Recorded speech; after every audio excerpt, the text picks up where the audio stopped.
ఇవాళ ఉత్తమ్ కుమార్ రెడ్డి గారు ఈ జిల్లాకు సంబంధించిన మంత్రి నిన్న ప్రెస్ మీట్ పెట్టి చాలా మంచిగా వడ్లు కొంటున్నాం, అసలు ఎవరికి ఇబ్బందే లేదు, అసలు మేము కొన్నంత మంచిగా వడ్లు ఎవరు కొంటనే లేరు అని పెద్ద పెద్ద మాటలు మాట్లాడిండు ఉత్తమ్ కుమార్ రెడ్డి.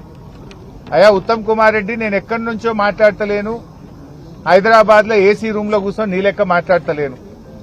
నీ జిల్లాలో చౌటుప్పల్ మార్కెట్ లో రైతుల మధ్య రైతులను పక్కన పెట్టుకొని మాట్లాడుతున్నా. ఇగో ఈ అమ్మ ధనమ్మ, ఈ చెల్లె నిర్మల. ధనమ్మ మార్కెట్ కు వడ్లు తెచ్చి 20 రోజులైంది. నిర్మల గారు మార్కెట్ కు వడ్లు తెచ్చి దాదాపు 24 రోజులైతా ఉంది. 24 రోజులైనా వడ్లు కొనే దిక్కు లేదు. 30 తారీఖు నాడు మాయిశ్చర్ చూసిండ్రు, ఇవాళకి కూడా కాంటా అయితలేదు. మాయిశ్చర్ పాస్ అయినాక కూడా 8 రోజులైనా కాంటా పెట్టే దిక్కు లేదు. అంటే రైతులు 20 రోజుల నుంచి 30 రోజులు మార్కెట్లో పడిగాపులు కాస్తా ఉన్నారు.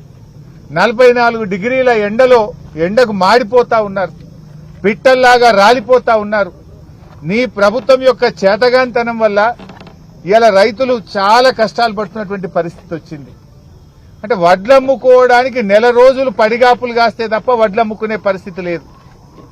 ముందు మీరు మాయిశ్చర్ చూడడానికి 10 రోజులు తీసుకుంటున్నారు, సంచులు ఇయ్యడానికి వారం రోజులు తీసుకుంటున్నారు, కాంటా పెట్టడానికి వారం రోజులు తీసుకుంటున్నారు.